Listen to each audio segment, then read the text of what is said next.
What's going on, YouTube? Happy Monday morning. It's your good buddy BD Kane 721 here with another video. Starting off this week with some fun. I went to a card show this past weekend here in the San Diego area. Once again, it's that monthly card show put on by a group called San Diego Collectibles. And this particular month, it's called March Mania, I think. And it was a 2-day show at a local hotel.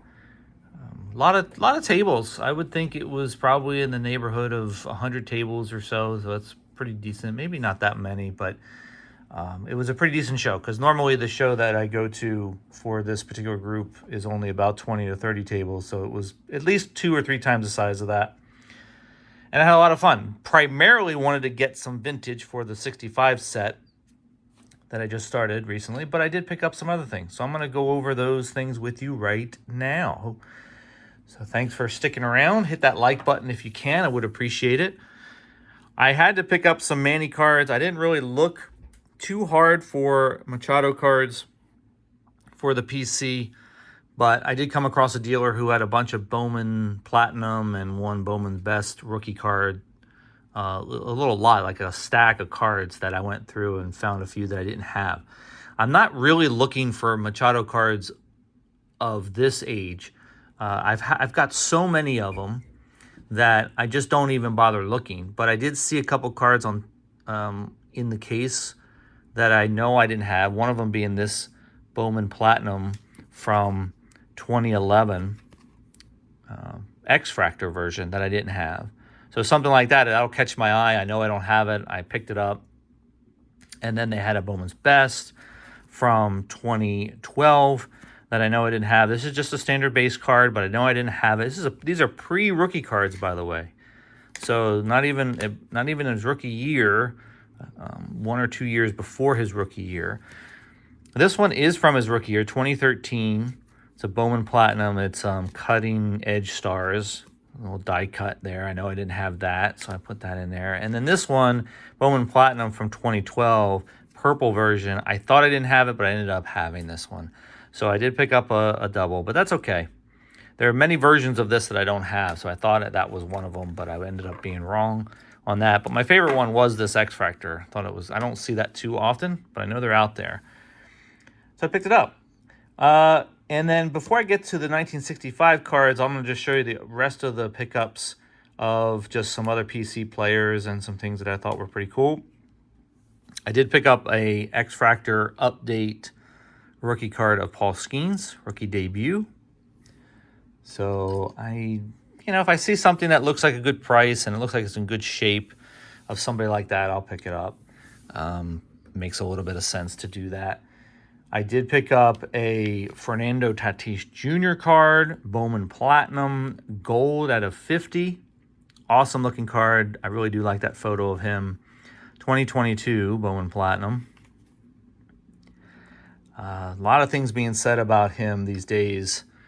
Not too positive as far as his production, his ability to stay healthy.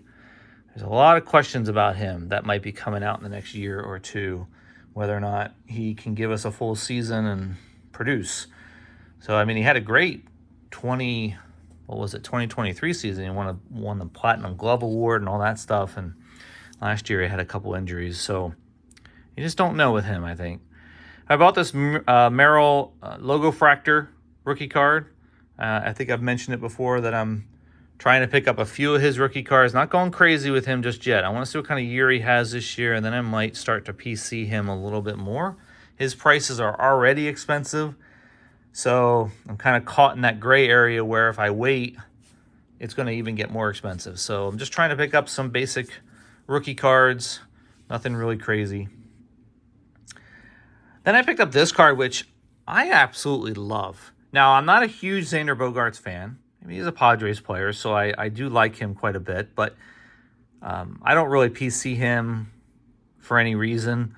I don't know if you would consider him a level A type star these days. He's kind of past his prime. He's won a couple of championships with the Red Sox, and he had a great career there.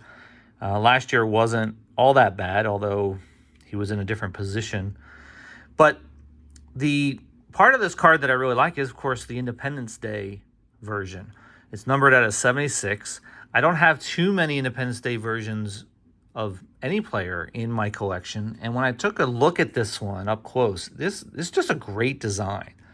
The Independence Day collection, or the Independence Day designs, have been a little hit or miss, in my opinion, over the years. Sometimes they can look kind of stupid, and sometimes they look like this, which is really, really fantastic. It just works, I think, really well with the design of 2024.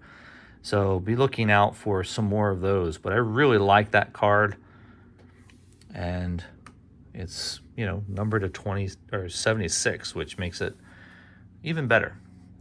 And then one last numbered card that I got is this Ohtani Topps update from 2024. It's the All-Star Game update, and it's numbered at a 299. So I thought that was just a cool one. Didn't see too many affordable Ohtanis at this show, as you can probably imagine. And that just happened to be one. It's a black bordered card, so it's not in the mint condition, but it's pretty darn close.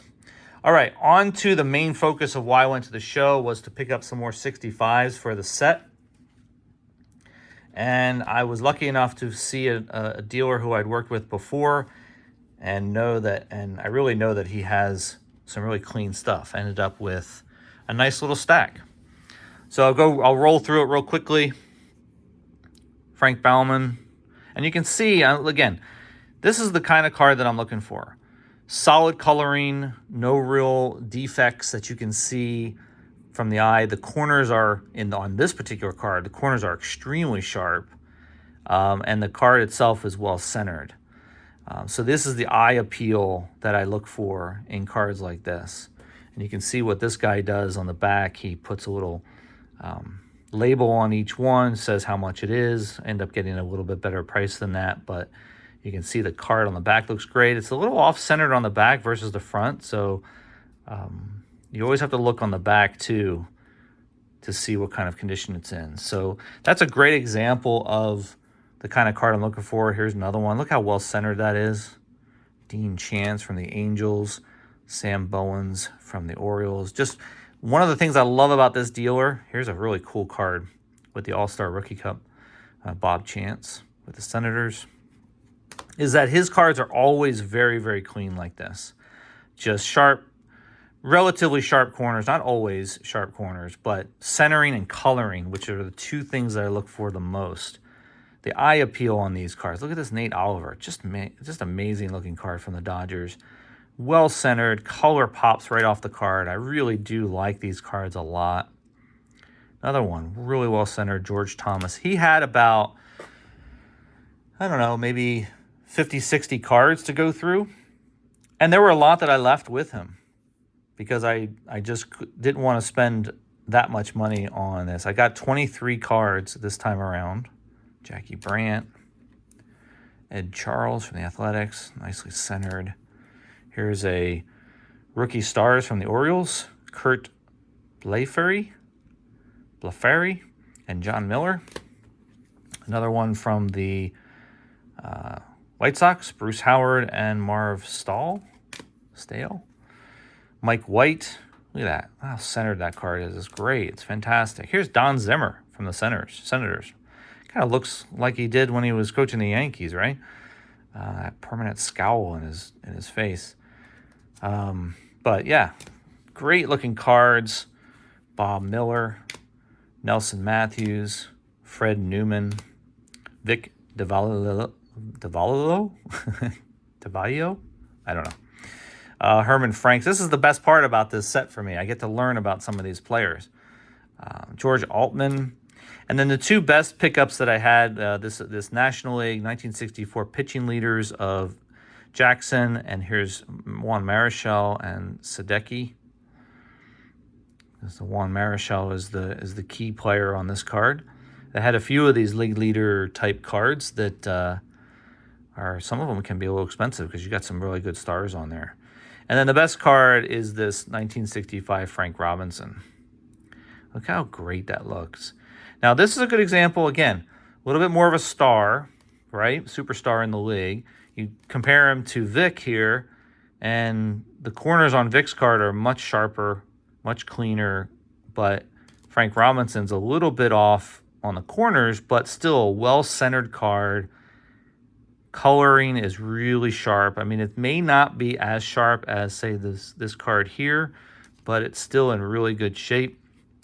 The back looked really good to me as well. So there's a little bit of color loss, but you're going to end up getting that depending on who you're talking about as far as the stars go versus commons. I'm going to have to make a little bit of concessions on the condition of the star cards like this if I'm going to want to stay within a certain budget.